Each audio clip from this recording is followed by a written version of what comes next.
بسم اللہ الرحمن الرحیم۔ السلام علیکم۔ امید کرتے ہیں آپ سب خیریت سے ہوں گے۔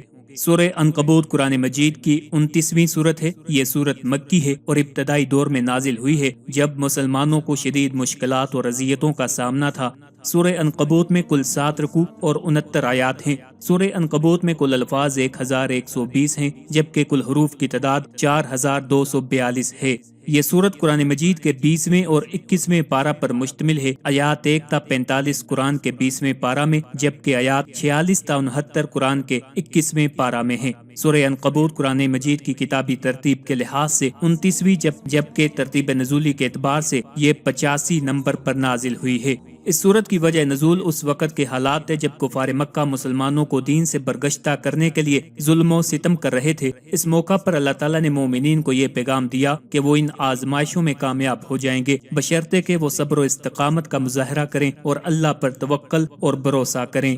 اس سورت کا نام عنکبوت یعنی مکڑی ہے کیونکہ اس میں مکڑی کے جال کی مثال دی گئی ہے۔ اللہ تعالیٰ نے مکڑی کے جال کو کفار کی کمزوری اور ان کے باطل نظریات کے لیے بطور مثال بیان کیا ہے جو بظاہر مضبوط دکھائی دیتا ہے لیکن حقیقت میں بہت کمزور ہوتا ہے۔ اسی طرح کفار کے ظالمانہ ہتھ کنڈے اور دنیاوی فتنوں کی حقیقت بھی کمزور اور ناپائیدار ہے۔ مکڑی کی مثال دی جانے کی وجہ سے ہی اس سورت کا نام سورہ عنکبوت رکھا گیا ہے۔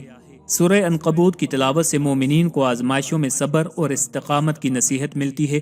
یہ سورت مسلمانوں کو تسلی دیتی ہے کہ آزمائشیں ایمان کا حصہ ہیں اور اللہ ان کے ساتھ ہے۔ روایات کے مطابق جو آدمی سورہ عنکبوت کی تلاوت کرتا ہے وہ نفاق سے بچا رہتا ہے۔ اس سورت کی تلاوت سے انسان کو اخلاص نصیب ہوتا ہے۔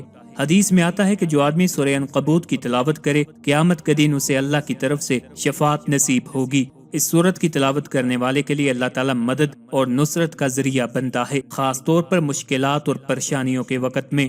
اگر کوئی آدمی آزمائشوں اور مشکلات میں مبتلا ہو تو سورہ عنکبوت کی تلاوت کرے۔ یہ سورت اس کو صبر اور استقامت عطا کرے گی اور اللہ کی مدد کا سبب بنے گی۔ سورہ عنکبوت کی تلاوت کرنے والا اللہ تعالیٰ کی مغفرت اور رحمت کا مستحق بنتا ہے۔ یہ سورت گناہوں کی معافی اور اللہ کے قریب ہونے کا ذریعہ ہے۔ سورہ عنکبوت کی تلاوت سے انسان روحانی فتنے اور دنیاوی فریب سے محفوظ رہتا ہے۔ اس میں مکڑی کے جال کی مثال انسان کو دنیا کی بے ثباتی اور فتنوں سے بچنے کی ترغیب دیتی ہے۔ سورہ عنکبوت کی تلاوت کرنے والے کے رزق میں برکت ہوتی ہے اور اس کی معاشی مشکلات آسان ہوتی ہیں۔ سورہ عنکبوت کی تلاوت کے بعد دعا مانگنے سے دعا کی قبولیت کے امکانات بڑھ جاتے ہیں کیونکہ سورت میں اللہ کی قدرت اور اس کی مدد کا ذکر ہے۔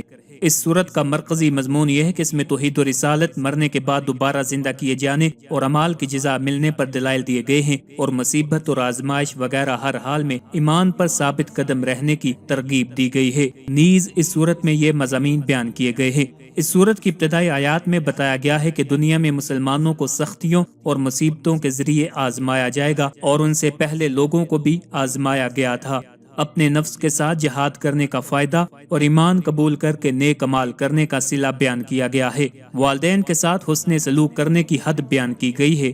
یہ بتایا گیا کہ انبیاء اکرام کی آزمائش مسلمانوں کے مقابلے میں انتہائی سخت ہوتی ہے اور اسی سلسلے میں اللہ تعالیٰ نے اپنے حبیب صلی اللہ علیہ وآلہ وسلم اور مسلمانوں کے سامنے حضرت نوح علیہ السلام، ابراہیم علیہ السلام، لوط علیہ السلام، شعیب علیہ السلام، حضرت ہود علیہ السلام، صالح علیہ السلام، موسیٰ علیہ السلام اور حضرت ہارون علیہ السلام کے واقعات بیان فرمائے تاکہ یہ جان جائیں کہ اللہ تعالیٰ نے انبیاء اکرام کی مدد فرمائی اور انہیں جھٹلانے والوں کو ہلاک کر دیا۔